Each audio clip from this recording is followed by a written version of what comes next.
Terror link के मामले में लेफ्टिनेंट गवर्नर मनोज सिन्हा की सख्त कार्रवाई, 3 सरकारी मुलाजमीन को किया बर्खास्त।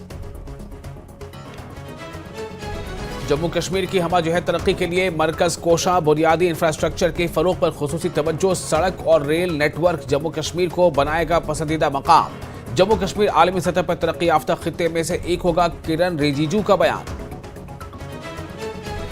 मीडिया से मरकजी वजीर किरण रिजिजू से किए सवाल, कहा बजट में जम्मू कश्मीर को बिला अपना हिस्सा। वक्फ तरमीमी बिल का असल मकसद गरीब मुसलमानों को पहुंचे, इससे फायदा। नायब सदर जमहूरिया जगदीप धनखड़ ने माता वैष्णो देवी यूनिवर्सिटी के कन्वोकेशन में की शिरकत। लेफ्टिनेंट गवर्नर मनोज सिन्हा और सीएम उमर अब्दुल्ला भी रहे मौजूद। कांग्रेस में तंजीमी सतह पर रद्दोबदल, राज्यसभा रुकन डॉक्टर नसीर हुसैन को दी गई बड़ी जिम्मेदारी।